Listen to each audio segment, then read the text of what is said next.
नमस्कार दोस्तों, NTV motivation YouTube channel में आप सभी का एक बार फिर से स्वागत है। प्रस्तुत है चाणक्य नीति के आधुनिक रूपांतरण की एक और वीडियो। चाणक्य नीति को पूरी तरह और अच्छे से समझने के लिए वीडियो को अंत तक ज़रूर देखें।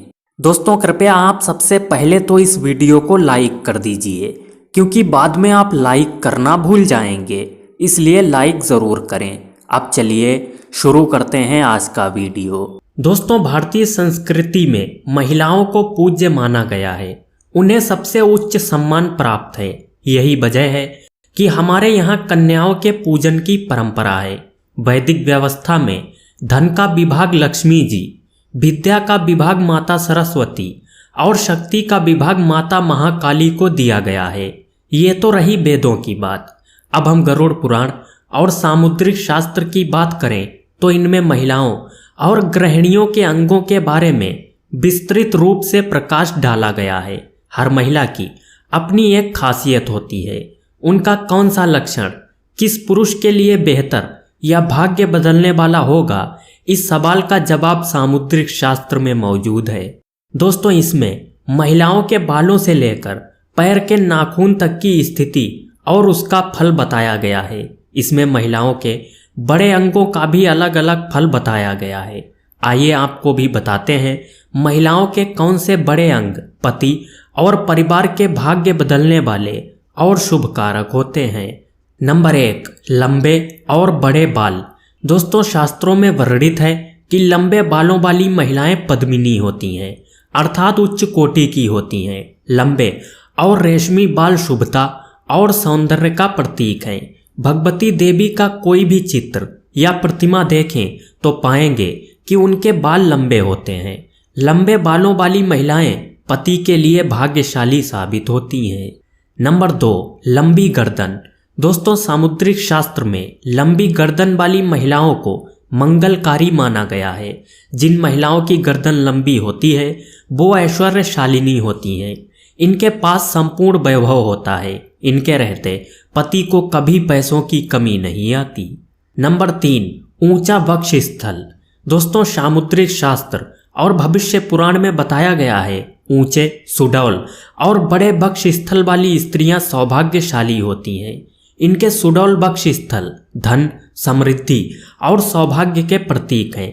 दोस्तों, प्राचीन देवी प्रतिमाओं में आप देखें तो शिल्पकारों ने बड़े वक्ष स्थलों को सौभाग्य के रूप में प्रस्तुत किया है। बड़े वक्ष स्थल वाली महिलाएं पति के लिए एक तरह से तारणहार होती हैं। इनकी संतान भी अपेक्षाकृत ज़्यादा बेहतर और सफल होती है। नंबर 4, मांसल और पुष्ट जंघाएं। दोस्तों, मांसल और पुष्ट जंघाएं भी सौभाग्य का प्रतीक हैं। सामुद्रिक शास्त्र के अनुसार जिन महिलाओं की जंघाएं पुष्ट होती हैं और मांसल होती हैं वो वैभवशाली होती हैं। इनके कारण ही पति को मकान और वाहन आदि का सुख बेहतर ढंग से प्राप्त होता है। पतली और विकृत जंघाओं को शास्त्रों में अच्छा नहीं माना गया है। नंबर 5, बड़ी आंखें। दोस्तों, बड़ी आंखें महिलाओं के लिए सौभाग्य का प्रतीक होती हैं। गरुड़ पुराण में बताया गया है बड़ी आंखों वाली महिलाएं विदुषी, विवेकशील और बेहद समझदार होती हैं। ये पूरे परिवार के लिए शुभ होती हैं और विपत्ति आने पर अपनी सूझबूझ से पूरे परिवार को संभाल लेती हैं। इनके रहते घर में धन की कमी कभी नहीं होती। नंबर 6, लंबी नाक। दोस्तों, सामान्य से कुछ लंबी नाक वाली महिलाएं गंभीर और शांत स्वभाव की होती हैं। ये हर विपत्ति का सामना करने में सक्षम होती हैं। इनके कारण पूरा परिवार सुरक्षित रहता है। इसी तरह सामान्य सिर और सामान्य आकार के कान वाली महिलाएं परिवार के लिए अच्छी मानी जाती हैं। नंबर 7, पैर और उंगलियां। दोस्तों, सामुद्रिक शास्त्र में महिलाओं के हाथ और पैरों के आकार को विशेष महत्व दिया गया है। सामान्य आकार के चिकने पैरों वाली महिलाएं एक तरह से लक्ष्मी का स्वरूप होती हैं। इनके पैरों की सबसे छोटी उंगली कुछ लंबी और भूमि को स्पर्श करती हुई होती है, तो ये महिलाएं बेहद सौभाग्यशाली और पति के लिए लकी होती हैं। इसी तरह हाथों की मध्यम आकार की उंगलियां और चिकने हाथों वाली महिलाएं भी पति के लिए बेहद लकी साबित होती हैं। दोस्तों, शिव पुराण एक ऐसा पुराण है जिसमें मनुष्य जीवन को सुखकर बनाने के कई सारे मंत्र बताए गए हैं।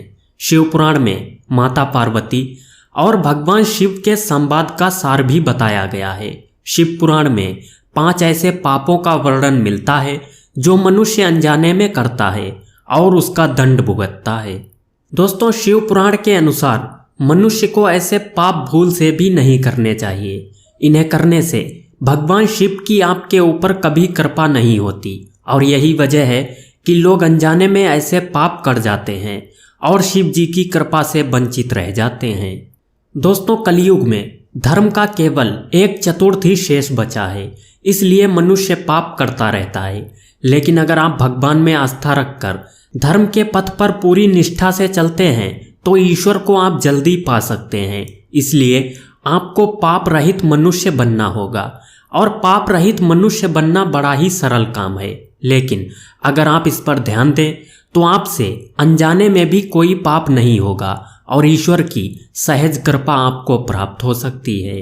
दोस्तों, आप अनेक पुण्य कर्म करते हैं लेकिन फिर भी आपको उचित फल प्राप्त नहीं होता, क्योंकि आपसे अनजाने में कई सारे पाप हो जाते हैं जो उन पुण्य कर्मों का संतुलन बिगाड़ देते हैं। इसलिए आपको इन पापों के बारे में अवश्य जान लेना चाहिए। आज के इस वीडियो में हम आपको ऐसे 5 पाप बताएंगे जो भगवान शिव ने माँ पार्वती को बताए हैं। शिव जी के अनुसार कलयुगी मनुष्य जाने अनजाने में ऐसे पाप करता है और मेरी कृपा को नहीं पा सकता। जो भी व्यक्ति इन पापों को नहीं करता उस पर शिव जी की कृपा बरसती है। ऐसा व्यक्ति कभी दुखी नहीं रहता, इसे जीवन में कभी भी धन की कमी महसूस नहीं होती और ऐसा व्यक्ति हमेशा ही निरोगी रहता है। नंबर 1, मानसिक पाप। दोस्तों, शिव पुराण के अनुसार कलयुगी मनुष्य रोज मानसिक पाप करता है। मानसिक पाप वो होता है जो आप मन में दूसरों के प्रति बुरे विचार लाते हैं, जो किसी स्त्री के बारे में हो या फिर किसी अन्य व्यक्ति की उन्नति को देखकर हो या फिर किसी के सौंदर्य को देखकर ही क्यों ना हो, मन में उसके प्रति बुरे विचार लाता है अथवा किसी दूसरे का अहित हो ऐसी मन ही मन कामना करता है या फिर ईश्वर से प्रार्थना करता है कि किसी के साथ बुरा हो जाए, तो ये एक बहुत बड़ा पाप है। दोस्तों, किसी भी मनुष्य के मन में ईश्वर का निवास होता है, अतः आप मन में बुरे विचार लाते हैं तो ये उस भगवान का अपमान माना जाता है। नंबर 2, वाचिक पाप। दोस्तों, शिव पुराण के अनुसार मुख से दूसरों को बुरा कहना या किसी को दुख पहुंचाने के लिए गलत भाषा का इस्तेमाल करना बड़ा पाप होता है। इसे वाचिक पाप कहते हैं। मनुष्य को सदैव मुख से सत्य भाषा ही बोलनी चाहिए और मीठी वाणी का प्रयोग करना चाहिए। जो लोग अपने मुंह से झूठ बोलते हैं तथा कटु शब्दों में किसी का अपमान करते हैं तो इसे पाप माना जाता है। ऐसे लोग जीवन में हमेशा गरीब रहते हैं। नंबर 3, शारीरिक पाप। दोस्तों, शिव पुराण में प्रकृति को ईश्वरीय रूप माना गया है, इसलिए अकारण ही प्रकृति को नुकसान पहुंचाना पाप माना गया है।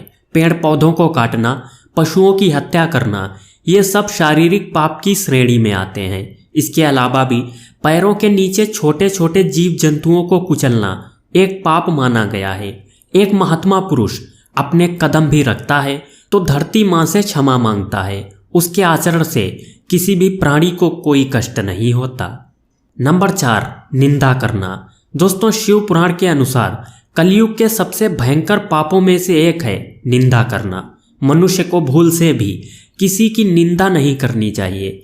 निंदा करने से पहले एक बार अवश्य सोचना चाहिए कि सामने वाला व्यक्ति निंदा का पात्र है या नहीं।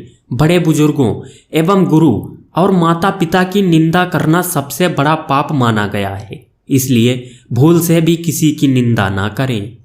नंबर 5, गलत लोगों के संपर्क में आना। दोस्तों, शिव जी के अनुसार चोरी करना, हत्या करना यह पाप है। साथ ही इन लोगों के संपर्क में आना, इन लोगों को शरण देना अथवा इनकी किसी कार्य में सहायता करना, ये सब पाप हैं। इसलिए एक सभ्य मनुष्य को इन लोगों के संपर्क में आने से बचना चाहिए। बहरहाल दोस्तों, आज के इस वीडियो को यहीं पर समाप्त करते हैं और आशा करते हैं आपको वीडियो पसंद आया होगा। इस वीडियो से आपने क्या सीखा नीचे कमेंट में ज़रूर बताएं। दोस्तों, मिलते हैं एक इसी प्रकार के अगले वीडियो में। तब तक के लिए स्टे मोटिवेट, स्टे फियरलेस।